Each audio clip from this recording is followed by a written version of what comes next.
Bhante, is meditation the only way to liberation?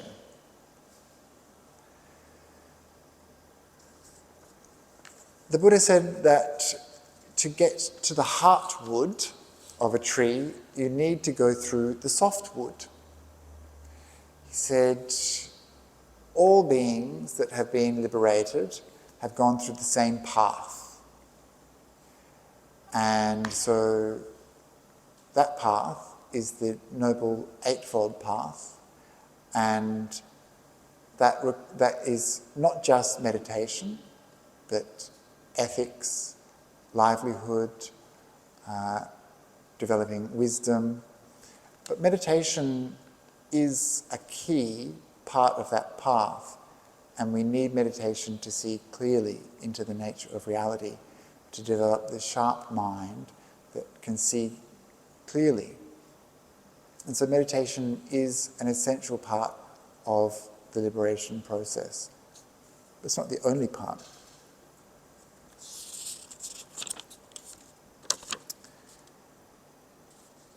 If you know you're going to die in the short moment of time, like 5 or 10 minutes, what are your suggestions that we do? Good question, right? Yeah.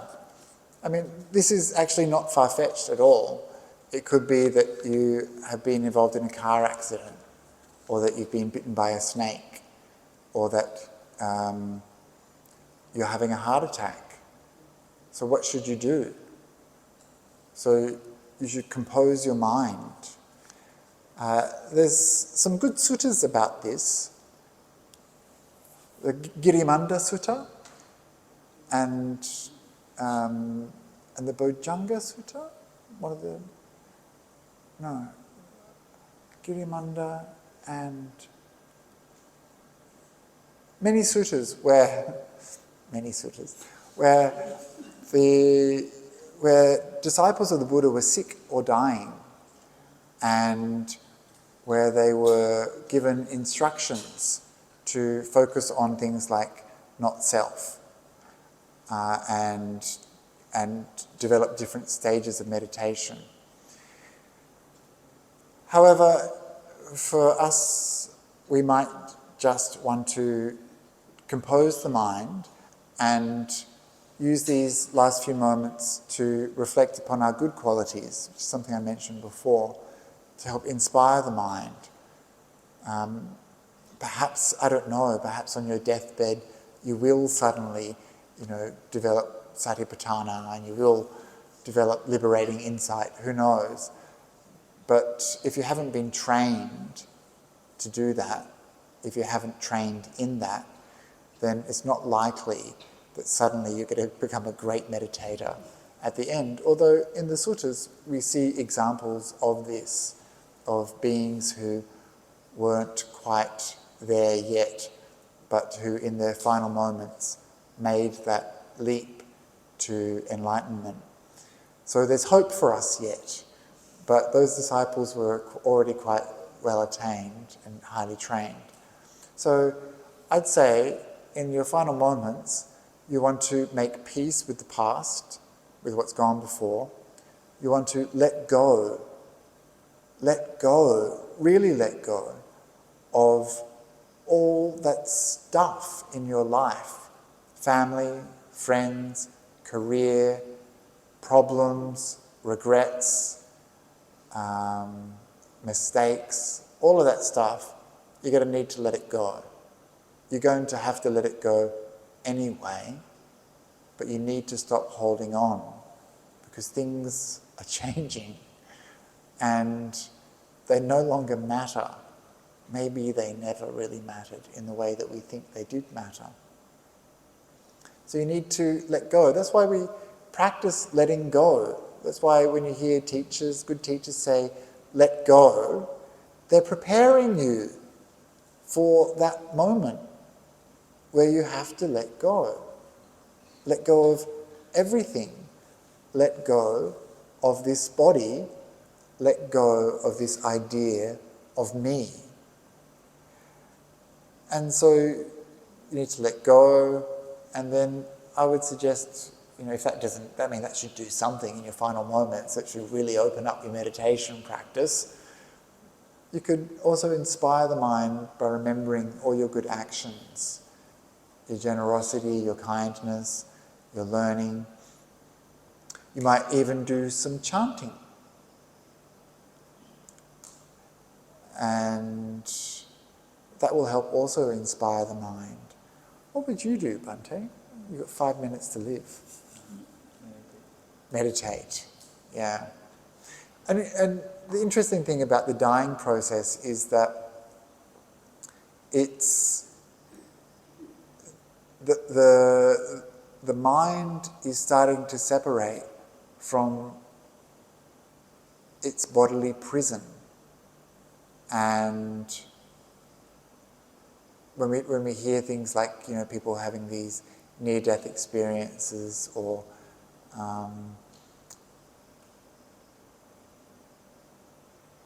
people who have come back from death, they talk about how there's this kind of separation that occurs where the body is being left behind. So this is something that we train for in meditation by developing the jhanas, these deep states of meditation that go beyond this bodily experience, where the mind is liberated from the body, where a good analogy that Ajahn Brahm often uses is like the frog down at the bottom of the well that thinks this is its whole world, and then gets taken up in the bucket and finds out there's a whole other world up there that it didn't know about. In the same way, we're confined to this, we believe that we're confined to this version of this body. And so the dying process hopefully should open up our mind, our eyes a little bit about what this mind is. And so yeah, there's a few things that we could do as we approach death. What if the spouse is reluctant to let one go? How should one handle this situation? So I'm not sure if this means like go to the monastic path, or just go to the shops, or go to the meditation retreat. I know that was something that came up a few times. People mentioned that they have a partner and that they have to live with them, and they have to have harmony in the house, and that married couples sometimes don't like being separated. Romantic couples don't like to be without their loved ones. So what to do?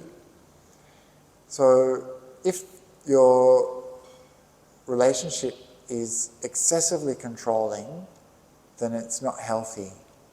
So if there's excessive control in your relationship, then you need to talk to people about that. Talk to your friends, talk to your family, if it's really bad. And if it's just that they want you to hang around, or they want you to cook for them, or they want you to be there with them, then you have to have an honest conversation about your needs. And so sometimes Buddhists, we get into this habit of like having really weak boundaries around our own practice. And we think we have to be always accommodating other people's needs and always just going with the flow and being easy. But this isn't the case. The Buddha encouraged people to really prioritize their practice. And the Buddha himself is an example of someone who prioritized their practice and left home, left his wife and child. And people still talk about this with utter bewilderment and confusion, and it's used by some other religions to fault the Buddha and to blame him for abandoning his family. So we should know that his family was probably well cared for. There are maybe some other monks and nuns who left their children, and maybe the children weren't so well cared for.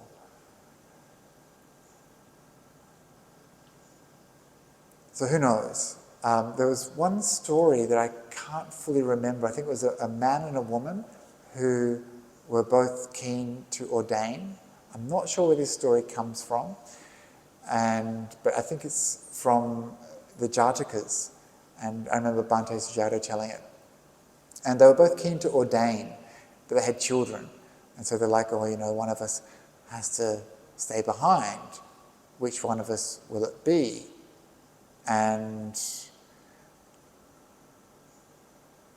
I think they decided to wait a little while.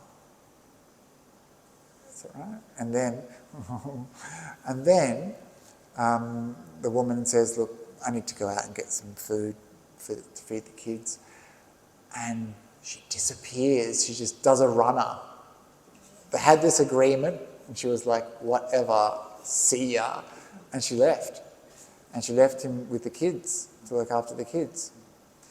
And so we have examples like this. And that might seem shocking and terrible, but when you put it into that bigger context, remember, all beings, as we heard this morning, have been our mother or our daughter or our brother or our sister.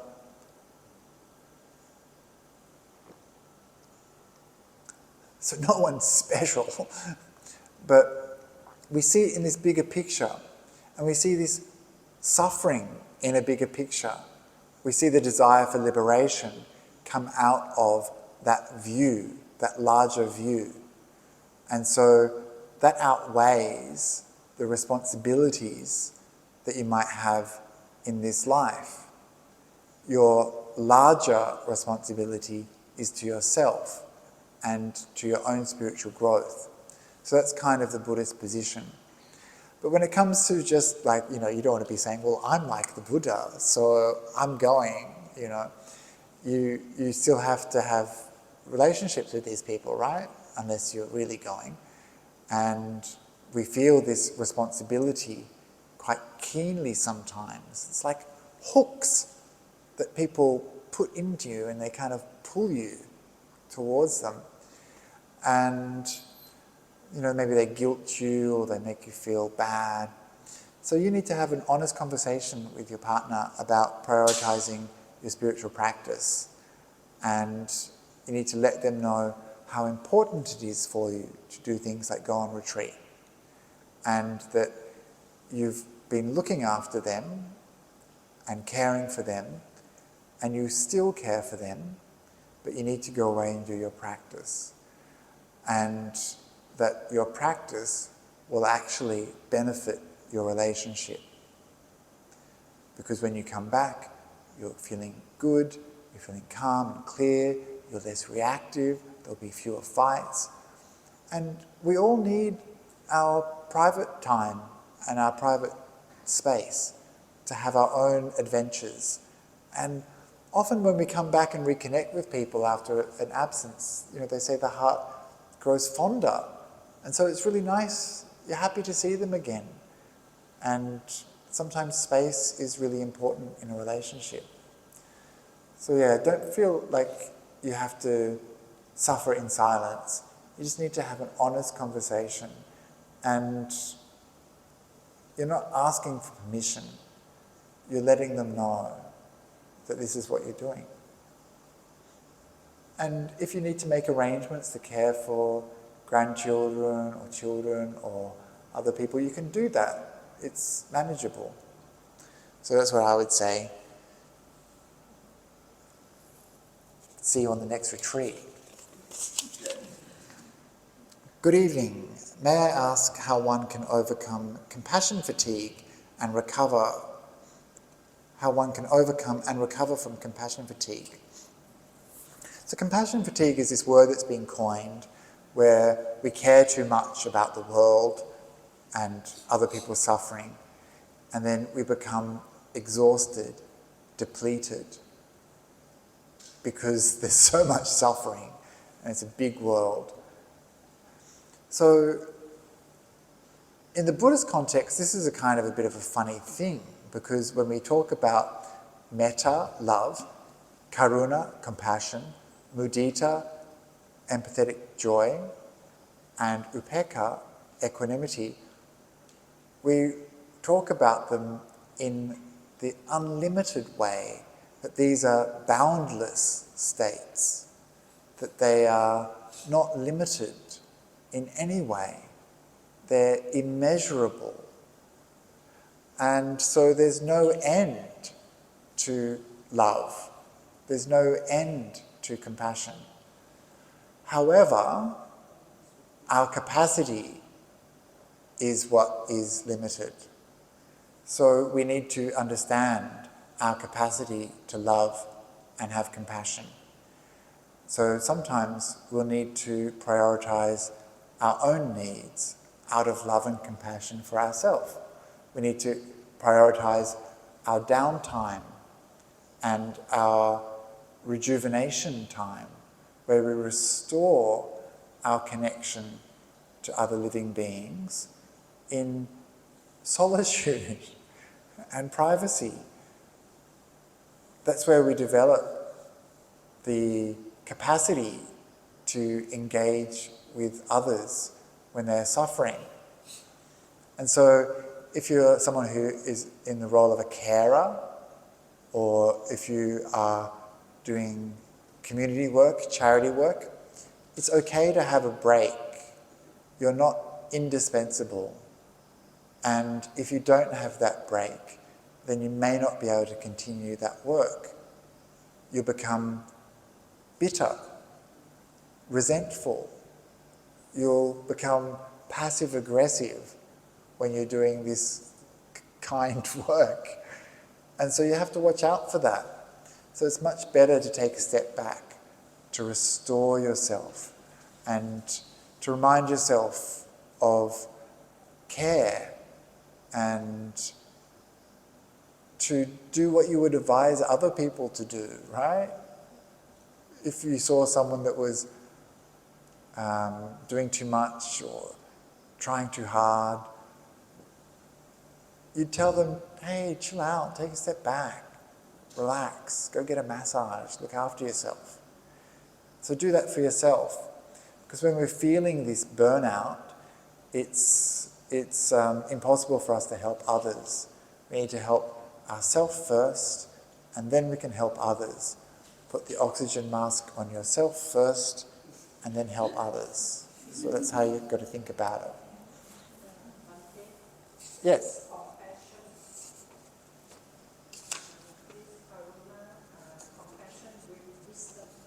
Yes, very good point. You have to have wisdom. You don't want to have blind compassion, which is another problem for Buddhists, that we kind of like sometimes quite unskillful in the way we practice compassion. But that's another conversation another time. Okay. We talked a little bit about craving and sensual desire, which all of us experience. And craving, of course, contributes to rebirth and might cause a fear of death. What is the Buddhist view on craving and sensual desire? How do we proceed how do we practitioners deal with cravings and sensual desire? Well, the Buddhist view is rather down on craving and sensual pleasure, I'm sorry to say. The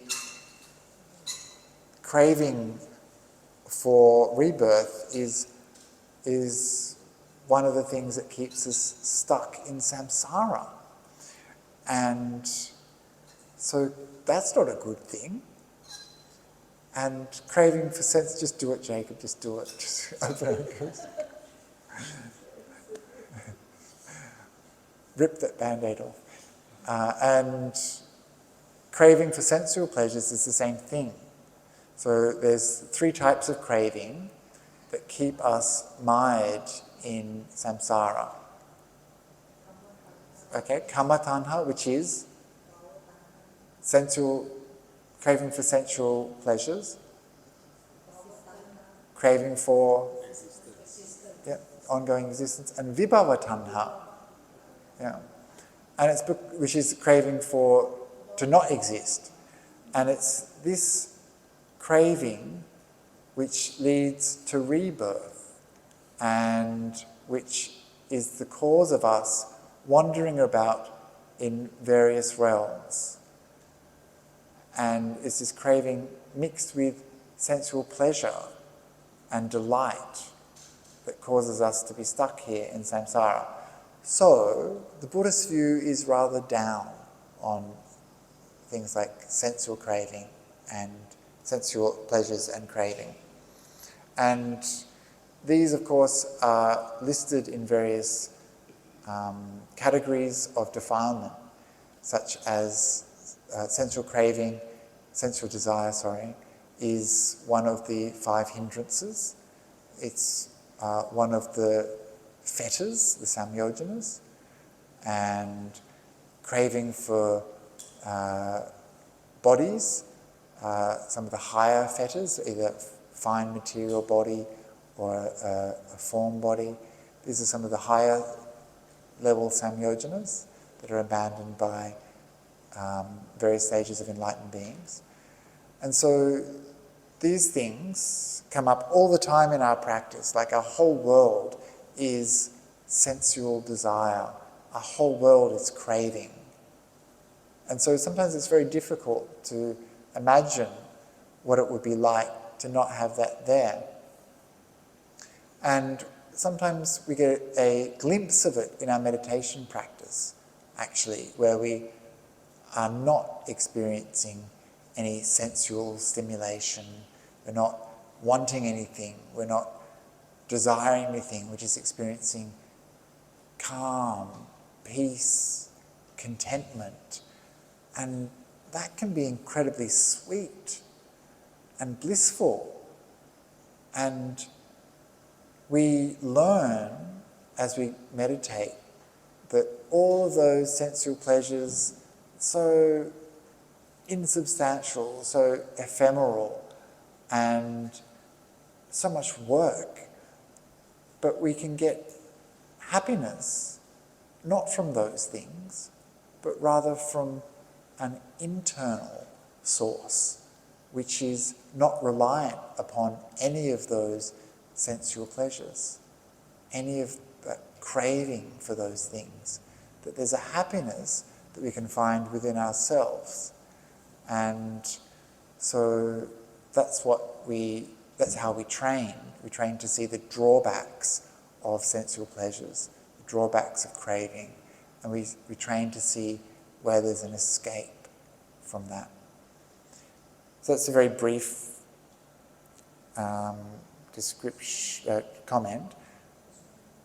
What? I think that just says questions.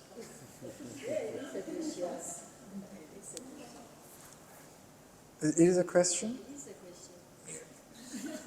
It's getting a bit meta. I think we better finish up. So this kind of stuff is interesting to think about, and maybe the practices that we've been doing this weekend haven't explicitly addressed this in terms of sensual desire or craving, but these are really important cornerstones of Buddhist practice. And if you kind of think about the stuff that we've been doing, you'll see that the practices that we've been doing also help us understand these things, like seeing the impermanence of sensual pleasures helps us understand that maybe they're not worth chasing. Seeing this desire for a younger body, for health and well-being, this is a pointless kind of craving. It doesn't help. You can't crave youth. Well, you can, but it won't help you. You can't crave forever life. These things are pointless, and yet we spend our entire time, craving the products for the face, craving for vitamins that are going to make us healthy or whatever. We spend our entire life, trying to make these things reality, but they're just in the way of seeing the truth. Anyway, I've been talking too long and my words are starting to get confused and not come out properly, so we should finish up. And I'll see you tomorrow morning at 6 o'clock for chanting in the Metta Hall, which will be open all night long. So if you're in the middle of your night, feel like meditating, you can go to the side door and do some practice. Otherwise, there'll be some people in there at 5 o'clock. Tonight, before you go to bed, meditate and reflect upon the stuff that we talked about. Remind yourself that you might not survive the night. How have you been living? Pretty well. You've done pretty well, right? You should be quite happy. Do we do the sharing of merits before we finish? So this is a way to inspire us and something you can reflect upon as you fall asleep tonight.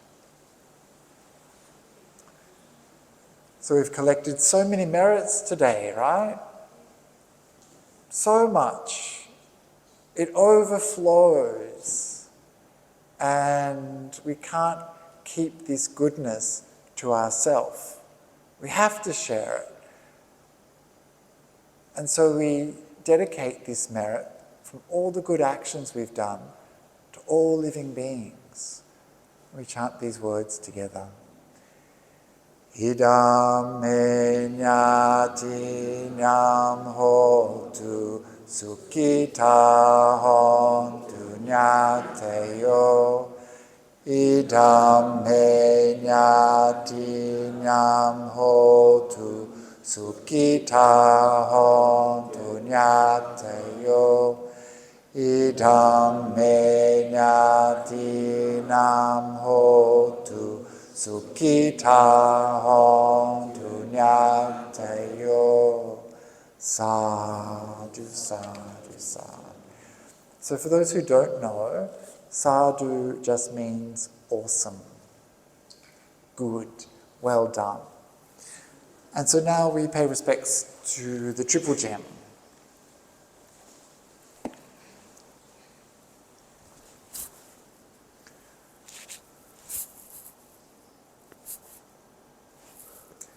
Araham Samma Sambuddho Bhagava Buddhang Bhagavantang Abhivademi.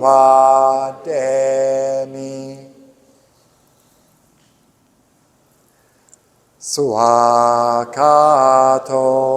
Bhagavata Dhammo Dhammang Namasami.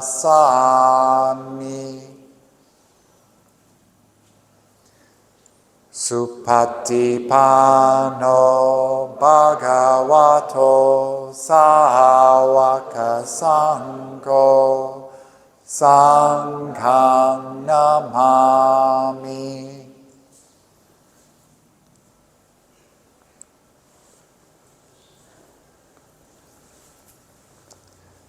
Very good. Sadhu, sadhu, sadhu.